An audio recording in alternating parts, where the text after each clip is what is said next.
حضرت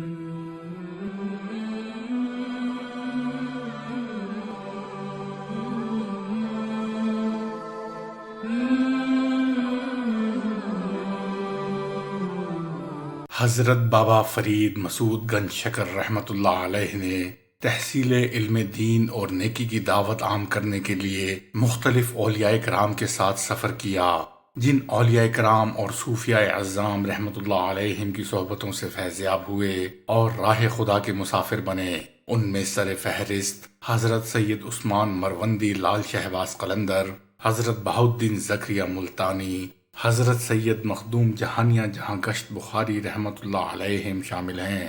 صوفیاء کرام کی اصطلاح میں ان تین اور چوتھے حضرت بابا فرید گنج شکر رحمۃ اللہ علیہ کو چار یار کہتے ہیں۔ تحصیل علم دین کے بعد بالآخر آپ مدینۃ الاولیاء ملتان واپس آئے اور اپنے مرشد اور شیخ خواجہ قطب الدین بختیار کاکی رحمۃ اللہ علیہ کی خدمت میں دہلی حاضر ہوئے اور خرقہ خلافت پا کر وہیں دروازہ غزنویہ کے نزدیک ایک برج میں مجاہدے میں منہمک ہو گئے۔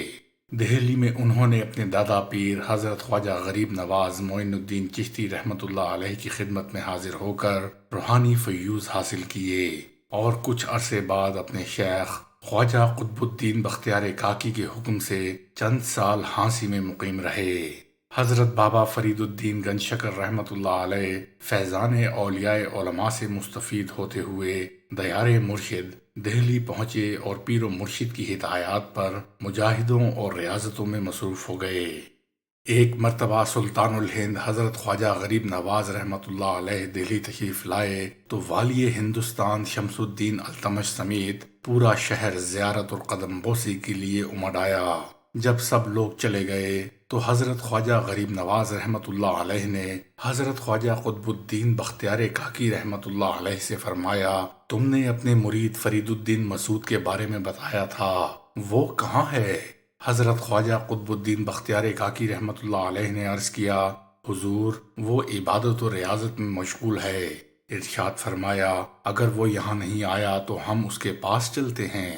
حضرت خواجہ قطب الدین بختیار کاکی عرض گزار ہوئے، حضور اسے یہیں بلوا لیتے ہیں، لیکن حضرت خواجہ غریب نواز نے فرمایا، نہیں، ہم خود اس کے پاس جائیں گے۔ حضرت بابا فرید گنج شکر جس کمرے میں محو ذکر و عبادت تھے، اچانک وہاں محصور کن خوشبو پھیل گئی۔ آپ رحمت اللہ علیہ نے گھبرا کر اپنی آنکھیں کھولیں تو سامنے پیر و مرشد حضرت خواجہ قطب الدین بختیار کاکی زیارت کا شرف بخشتے ہوئے فرما رہے تھے، فرید اپنی خوش بختی پر ناز کرو کہ تم سے ملنے سلطان الہند تشریف لائے ہیں۔ حضرت بابا فرید نے احتراماً کھڑے ہونے کی کوشش کی، مگر سخت مجاہدے اور ریاضت سے ہونے والی کمزوری کی وجہ سے لڑکھڑا کر گر پڑے۔ جب اٹھنے کی سکت نہ پائی تو بے اختیار آنسو رواں ہو گئے۔ خواجہ غریب نواز نے آپ رحمت اللہ علیہ کا دایاں بازو جبکہ بختیار کاکی نے بایاں بازو پکڑ کر اوپر اٹھایا۔ پھر حضرت خواجہ غریب نواز نے دعا کی، الہی فرید کو قبول کر اور کامل ترین درویشوں کے مرتبے پر پہنچا۔ آواز آئی، فرید کو قبول کیا۔ فرید فرید عصر اور وحید دہر ہے۔ اس کے بعد حضرت خواجہ غریب نواز نے حضرت بابا فرید رحمت اللہ علیہ کو اسم اعظم سکھایا، اپنے سینے سے لگایا تو آپ کو یوں محسوس ہوا کہ جسم آگ کی شعلوں میں گھر گیا ہے۔ پھر یہی تپش آہستہ آہستہ شبنم کی طرح ٹھنڈی ہوتی چلی گئی۔ آپ کی آنکھوں کے سامنے سے کئی حجابات اٹھ گئے۔ طویل سیاحت اور سخت ریاضت کے بعد بھی جو دولت عرفان حاصل نہ ہو سکی تھی، وہ حضرت غریب نواز کی ایک نظر کرم سے آپ کے دامن میں سما چکی تھی۔ اس وقت آپ کی عمر مبارک 30 برس تھی۔ ایک مرتبہ حضرت خواجہ بختیار کاکی اپنے مریدوں کو لے کر اپنے مرشد سلطان الہند معین الدین چشتی کی بارگاہ میں حاضر ہوئے۔ جیسے ہی حضرت غریب نواز کی نظر حضرت بابا فرید پر پڑی تو آپ نے بختیار کاکی سے فرمایا، قطب الدین تمہارے دام میں ایسا شہباز آیا ہے کہ سدرۃ المنتہا کے سوا کہیں قرار نہ پکڑے گا۔ فرید ایک ایسی شمع ہے کہ جس سے درویشوں کا خانوادہ روشن ہوگا۔ آپ رحمت اللہ علیہ کو گنج شکر کہنے کی کئی وجوہات مشہور ہیں، جن میں سے 2 پیش خدمت ہیں۔ حضرت شیخ فرید الحق والدین گنج شکر کو ایک مرتبہ 80 فاقے ہو چکے تھے۔ نفس بھوکا تھا، الجوع الجوع، ہائے بھوک پکار رہا تھا۔ اس کو بہلانے کے لیے کچھ کنکر اٹھا کر منہ میں ڈالے۔ وہ کنکر منہ میں ڈالتے ہی شکر ہو گئے۔ جو کنکر منہ میں ڈالتے شکر ہو جاتا، اسی وجہ سے آپ گنج شکر مشہور ہو گئے۔ ایک مرتبہ کچھ سوداگر اونٹوں پر شکر لاد کر لے جا رہے تھے۔ آپ رحمت اللہ علیہ نے دریافت فرمایا، اونٹوں پر کیا چیز ہے؟ ایک سوداگر کہنے لگا، اونٹوں پر نمک لدا ہوا ہے۔ آپ رحمت اللہ علیہ نے فرمایا، تم کہتے ہو نمک تو نمک ہی ہوگا۔ جب سوداگروں کا قافلہ منزل مقصود پر پہنچا اور سامان کھولا گیا تو اس میں شکر کی بجائے نمک نکلا۔